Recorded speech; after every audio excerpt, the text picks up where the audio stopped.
ഇപ്പോൾ എവിടെ നോക്കിക്കഴിഞ്ഞാൽ ഏറ്റവും കൂടുതൽ സംസാരിച്ചുകൊണ്ടിരിക്കുന്ന ഒരു കാര്യമാണ് രഞ്ജിത്തിനെ കുറിച്ചുള്ളത്. ഒരുപാട് പേരുണ്ടെങ്കിൽ ഇത് കണക്ക് രഞ്ജിത്തിനെ എതിർത്ത് സംസാരിക്കുന്നുണ്ട്. പക്ഷേ അതേ സമയത്തുണ്ടെങ്കിൽ ഒരുപാട് പേര് ചോദിക്കുന്ന ഒരു കാര്യമാണ് ഇതേ കണക്ക് എന്തുകൊണ്ടാണ് ഈ നടി ഉണ്ടെങ്കിൽ നേരത്തെ വന്ന് കാര്യങ്ങളൊന്നും പറയാത്തത്, കഴിഞ്ഞിട്ട് കുറേ നാളായാലും ഇപ്പോൾ എന്തിനാണ് പ്രതികരിച്ചതെന്നുള്ള രീതിയിലൊക്കെ ഒരുപാട് പേര് ചോദിക്കുന്നുണ്ട്. അത് അങ്ങനെ ഇരിക്കുന്ന സമയത്താണ് പഴയ ഒരു വീഡിയോ ഉണ്ടെങ്കിൽ ഇപ്പോൾ വെളി വന്നുകൊണ്ടേ ഇരിക്കുന്നത്. അതുകൊണ്ട് ഈ പണ്ടത്തെ ഒരു ബംഗാളി നടിയാണ് ശ്രീലക്ഷ്മി എന്ന് പറയും. ഒരുപാട് പേർക്കെങ്കിലും ഇതിനെപ്പറ്റി അറിയുന്നതായിരിക്കും. ഇത് കുറച്ച് വർഷങ്ങൾക്ക് മുമ്പുണ്ട് ഈ ശ്രീലക്ഷ്മി ഇതേ രഞ്ജിത്തിനെതിരെ ഉണ്ട് ഇതേ കണക്കത്തുള്ള ഒരു പരാതി കൊടുത്തിരുന്നതാണ്. പക്ഷേ ആ സമയത്തൊന്നും ഒന്നും നടന്നിട്ടില്ല. ഇദ്ദേഹത്തിൻ്റെ പിടിപാട് കൊണ്ടും അതുപോലെ തന്നെ ബാക്കിയുള്ള കാര്യങ്ങൾ കൊണ്ട് കേസെടുക്കാൻ പറ്റില്ല, അല്ലെങ്കിൽ അങ്ങനെ ഇങ്ങനെയാണെന്നുള്ള രീതിയിലുണ്ടെങ്കിൽ അത് വഴുതി പോവുകയാണ് ചെയ്തത്.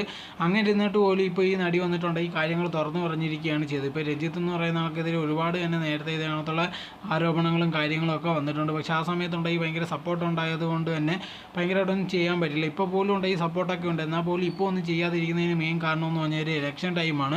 ഇപ്പോൾ ഏതെങ്കിലും ഒരു പാർട്ടിക്കാരോ അല്ലെങ്കിൽ ആൾക്കാരെ സപ്പോർട്ട് ചെയ്ത് വന്നു കഴിഞ്ഞാൽ അത് ശരിയാവാത്തത് കൊണ്ടാണ് ഇപ്പോൾ തന്നെ ആൾക്കാർ വരാത്തത്. എന്തായിരുന്നാലും ശരി, അവന് വേണ്ട ശിക്ഷ വാങ്ങിച്ചിട്ടുണ്ടെങ്കിൽ തെറ്റ് ചെയ്തിട്ടുണ്ടെങ്കിൽ തീർച്ചയായിട്ടും ഉണ്ടെങ്കിൽ ഇതിനകത്തുള്ള കാര്യം ഇനി വേറെ ആർക്കും നടക്കാനേ പാടില്ല.